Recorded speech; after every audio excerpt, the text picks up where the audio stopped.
Hello student, हम आज एक नया सब्जेक्ट शुरू करते हैं LLB, जो आपका BA-LLB 5th सेमेस्टर में सिलेबस में है, जिसका नाम है लॉ ऑफ कॉन्ट्रैक्ट, संविदा विधि।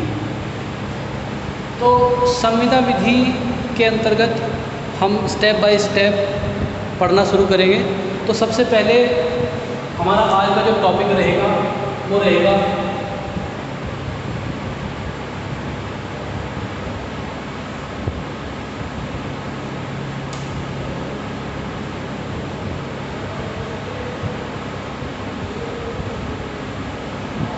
संविदा की परिभाषा। संविदा की परिभाषा को समझने के लिए हम संविदा की परिभाषा को एक दूसरे तरीके से समझते हैं। संविदा को ना समझ करके संविदा किसे कहते हैं, क्या संविदा की परिभाषा है, हम समझते हैं एग्रीमेंट।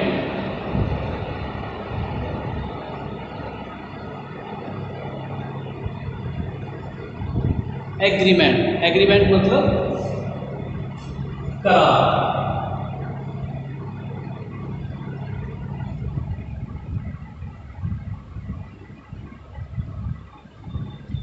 और आप संविदा को ना समझ के पहले करार को समझिए। करार क्या होता है? देखिए,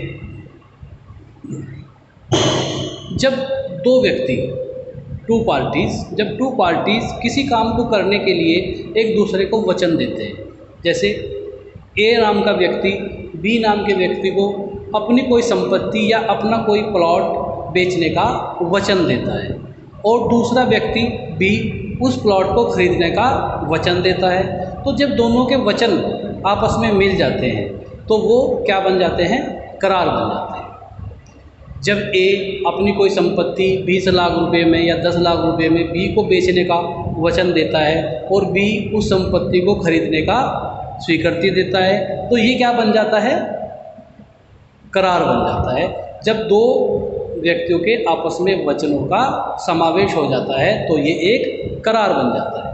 करार किसे कहते हैं? करार एक वचन को कहते हैं।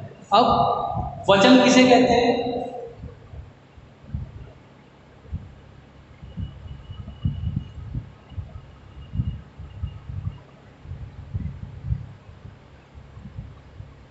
हमने समझा, करार दो व्यक्तियों के आपस में दिए गए एक दूसरे के वचन को कहते हैं।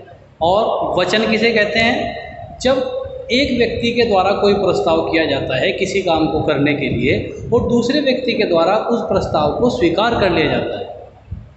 जब किसी प्रपोजल को किया जाता है और वो दूसरी साइड से उस प्रपोजल का एक्सेप्टेशन हो जाता है तो वो क्या बन जाता है?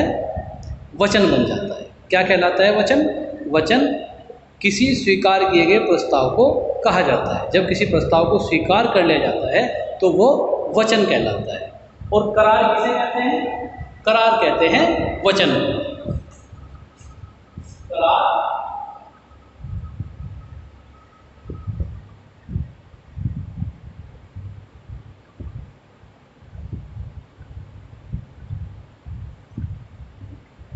करार वचन को कहते हैं। और वचन किसे कहते हैं? वचन कहते हैं स्वीकार किए गए प्रस्ताव को।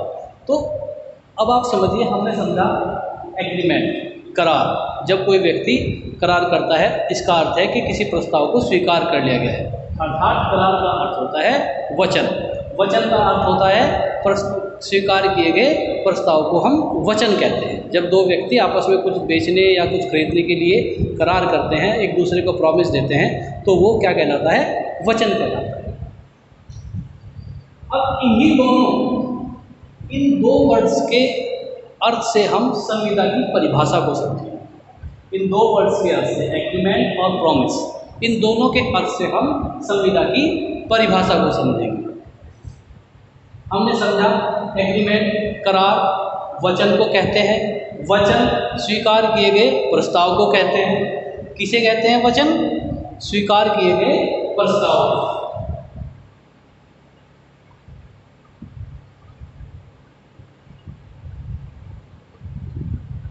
शायद कुछ काम नहीं कर रहा है, चलो ऐसे ही समझ लेते हैं। तो वचन किसे कहते हैं? स्वीकार किए गए प्रस्ताव को। हमने समझ लिया, करार को भी समझ लिया और हमने वचन को भी समझ लिया।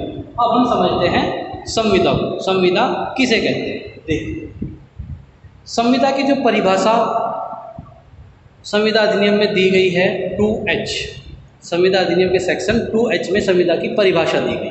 संविदा की परिभाषा क्या दी गई है? ऐसा करार जो विधि के द्वारा परिवर्तनीय हो संविदा कहलाता है। An agreement which is forcible by law is a contract. ऐसा करार जो विधि के द्वारा परिवर्तनीय हो संविदा कहलाता है। अब विधि के द्वारा परिवर्तनीय करार संविदा कहलाता है, इसलिए हमने करार को पहले समझा कि करार किसे कहते हैं। करार कहते हैं किसी वचन को। जब किसी प्रस्ताव को स्वीकार कर लिया जाता है तो वो वचन बन जाता है और करार वचन को कहते हैं। कोई ऐसा करार जिसको विधि के द्वारा लागू कराया जा सकता है वो संविदा कहलाता है। अब आप संविदा की जो परिभाषा है इसको दो भागों में डिवाइड कर सकते हैं। ऐसा करार, सबसे पहले तो संविदा होने के लिए क्या जरूरी है? एक करार होना जरूरी है। करार को हमने समझ लिया, करार किसी वचन को कहते हैं, अर्थात जब किसी प्रस्ताव को स्वीकार कर लिया जाता है तो वो वचन होता है और वो करार, वही करार कहलाता है। ऐसा करार जो विधि के द्वारा परिवर्तनीय हो संविदा कहलाता है। संविदा की जो परिभाषा है उसको दो भागों में बांट रहे हैं। ऐसा करार जो विधि के द्वारा परिवर्तनीय हो, एक साइड में, एक पार्ट में आपका एक करार आ गया। करार को हमने समझ लिया क्या होता है। अब हम समझेंगे विधि के द्वारा परिवर्तनीय हो ऐसा करार संविदा कहलाता है। करार को हमने समझ लिया।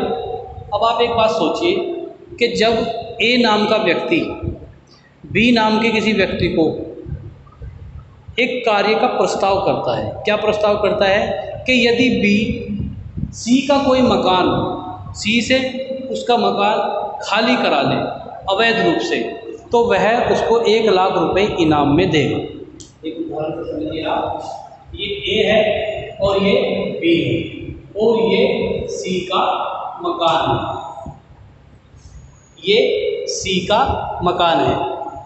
जब ए बी से कोई प्रस्ताव करता है कि अगर आप सी के मकान को उसके मकान से बाहर कर देंगे तो वह आपको 1 लाख रुपए इनाम, 1 लाख रुपए इनाम के रूप में देगा। बी इस प्रस्ताव को स्वीकार कर लेता है। बी इस प्रस्ताव को स्वीकार कर लेता है तो एक दूसरे के वचन हो गए, एक दूसरे के द्वारा एक दूसरे को दिया गया वचन हो गया। तो क्या हम इसको करार कह सकते हैं? इसको संविदा कह सकते हैं? हम इसको करार कह सकते हैं, लेकिन हम इसको संविदा नहीं कह सकते। क्यों? क्योंकि ए ने और बी ने आपस में जो करार हुआ है, आपस में जो एक दूसरे को वचन दिए गए हैं, वो वचन कैसे हैं? वो वचन एक अवैध काम के लिए दिए गए। और ये कार्य अगर बी इस कार्य को पूरा नहीं करता है, अगर बी इस कार्य को पूरा नहीं करता है तो ए बी के ऊपर न्यायालय में कोई भी केस फाइल नहीं कर सकता कि मेरे और बी के बीच में कोई कॉन्ट्रैक्ट हुआ था, मेरे और बी के बीच में कोई संविदा हुई थी और उस संविदा का पालन बी के द्वारा नहीं किया गया है, इसलिए न्यायालय से अनुरोध है, न्यायालय से मैं प्रार्थना करता हूँ कि बी से मेरा कार्य पूरा कराया जाए या मुझे मुआवजा दिलवाया जाए। तो क्या ए न्यायालय में जाकर इस संविदा को लागू करा सकता है? नहीं करा सकता। क्यों? क्योंकि ये संविदा नहीं है, ये मात्र एक करार है और ये एक ऐसा करार है जो अवैध काम को करने के लिए किया गया था। और न्यायालय कभी भी अवैध काम को पूरा करने के लिए, और न्यायालय कभी भी इस बात को नहीं मानता है कि संविदा अवैध कार्य के लिए की जा सकती है। संविदा हमेशा किसी वैध कार्य के लिए ही की जाएगी। ए और बी के बीच जो करार हुआ है वो संविदा नहीं है, क्योंकि इस संविदा का जो उद्देश्य है वो कैसा है? वो अवैध है, अविधिपूर्ण है। अविधिपूर्ण कार्य को करने की कोई संविदा नहीं हो सकती। इसलिए इस संविदा को या इस करार को न्यायालय से भी लागू नहीं कराया जा सकता। संविदा की जो परिभाषा है हम दूसरे पार्ट में यही पढ़ते हैं कि ऐसा करार जो विधि के द्वारा परिवर्तनीय हो संविदा कहलाता है। ऐसा करार जो विधि के द्वारा परिवर्तनीय हो, विधि। अब ये जो करार हुआ है ए और बी के बीच में कि सी का मकान अगर बी खाली करा देता है तो ए बी को 1 लाख रुपए इनाम के रूप में देगा, ये एक ऐसा करार है जो अवैध कार्य के लिए किया गया है। और अवैध कार्य के लिए किए गए करार संविदा नहीं बनते हैं, उनको न्यायालय में लागू नहीं कराया जा सकता है, इसलिए ये विधि के द्वारा परिवर्तनीय नहीं है। अब आप एक दूसरा उदाहरण समझिए। ए अपना मकान बी को अपना मकान बी को बिना किसी प्रतिफल के बेचता है, बिना किसी प्रतिफल के बेचता है, यानी कि ए प्रतिफल के रूप में बी से कुछ भी हासिल नहीं करता, कुछ भी प्राप्त नहीं करता, मात्र फ्री में बिना किसी प्रतिफल के बी को अपना मकान बेचने का करार करता है, ये वचन देता है, दोनों के बीच में एक एग्रीमेंट होता है। तो क्या बी इस संविदा को लागू करा सकता है? कल को यदि ए इस संविदा को पूरा करने से मना कर देता है, इस संविदा को लागू नहीं करता है, तो क्या बी ए से इस संविदा का पालन करा सकता है? ए और बी के बीच में एक करार हुआ। करार क्या हुआ कि ए अपनी संपत्ति बी को बिना किसी प्रतिफल के बेच रहा है, कोई उसके एवज में उसके मूल्य को प्राप्त नहीं कर रहा है। तो क्या बी ए से ए के प्रति संविदा को लागू करा सकता है? नहीं करा सकता। क्यों? क्योंकि ये संविदा, ये करार एक ऐसा करार है जो विधि के द्वारा लागू नहीं कराया जा सकता। न्यायालय इसको संविदा के रूप में मान्यता नहीं देगा। क्यों नहीं देगा? क्योंकि ए और बी के बीच में जो करार हुआ है वो करार कैसा है? बिना किसी प्रतिफल के किया गया है, और बिना किसी प्रतिफल के किया गया करार शून्य होता है, उसको न्यायालय में लागू नहीं कराया जा सकता। तो करार कैसे होने चाहिए? संविदा की परिभाषा में हमने पढ़ा कि ऐसा करार जो विधि के द्वारा परिवर्तनीय हो वही संविदा बनता है। करार को हमने पहले ही समझ लिया कि करार किसी वचन को कहते हैं। वचन का अर्थ क्या है कि जब एक व्यक्ति प्रस्ताव करता है और दूसरा व्यक्ति उसको स्वीकार करता है, यानी कि स्वीकार किए गए प्रस्ताव वचन कहलाते हैं। इसलिए करार किसे कहते हैं? एक वचन को कहते हैं। लेकिन करार ऐसा भी होना जरूरी है जिसको विधि के द्वारा लागू कराया जा सके। और विधि के द्वारा कौन से करार लागू कराए जा सकते हैं? जिनके बीच में, जिन करारों के बीच कोई प्रतिफल होता है, जो करार किसी अवैध कार्य को पूरा करने के लिए नहीं किए जाते हैं, जो करार स्वतंत्र सहमति से किए जाते हैं, जो करार विधिपूर्ण उद्देश्य के लिए होते हैं, स्वतंत्र सहमति से होते हैं, और दो पक्षकारों में जो दोनों पक्षकार होते हैं संविदा के, वो संविदा करने में सक्षम होते हैं। तो हम संविदा की परिभाषा पर चर्चा कर रहे थे। इस छोटे से लेक्चर में केवल मात्र हम संविदा की ही परिभाषा पर चर्चा करेंगे। इससे अगले लेक्चर में हम आपको संविदा के कुछ अन्य बातों के बारे में बताएंगे। इस लेक्चर में मात्र संविदा की ही परिभाषा का उल्लेख रहेगा। तो संविदा की परिभाषा में हमने पढ़ा कि संविदा में दो चीज़ें होती है, एक करार होता है और करार का विधि के द्वारा लागू कराया जाना आवश्यक होता है। करार ऐसा होना चाहिए जो विधि के द्वारा लागू कराया जा सके। संविदा की जो परिभाषा है उसको मैं यहाँ लिख देता हूँ, but it's not working anyway. संविदा की परिभाषा को चलिए मैं एक बार और थोड़ा सा दोहरा देता हूँ। संविदा की परिभाषा क्या है? ऐसा करार जो विधि के द्वारा परिवर्तनीय होता है वो संविदा कहलाता है। करार को हमने समझ लिया। विधि के द्वारा परिवर्तनीय होने के लिए क्या आवश्यक है? जब कोई करार विधि के द्वारा परिवर्तनीय होता है उसके लिए 4 चीज़ें आवश्यक है। वो 4 चीज़ों की आवश्यकता कौन कौन सी वो चीज़ें होती हैं वो आपके सेक्शन 10 में बताई गई है। पहली बात बताई गई है कि जो पक्षकार होते हैं संविदा के, वो आपस में संविदा करने के लिए सक्षम होने चाहिए। दूसरी बात बताई गई है कि दोनों पक्षकारों के बीच जो करार हो रहा है, जो पक्षकार हैं, चाहे वो प्रस्तावक है चाहे वो प्रस्तावी है, जो स्वीकार कर रहा है प्रस्ताव को, उन दोनों के बीच कोई प्रतिफल होना चाहिए उस करार को लेकर। तीसरी बात बताई गई है कि दोनों की सहमति स्वतंत्रता से दी गई। दोनों ने वो जो करार किया है उसके प्रति अपनी सहमति स्वतंत्र दिमाग से, स्वतंत्र विचार से रखी हो।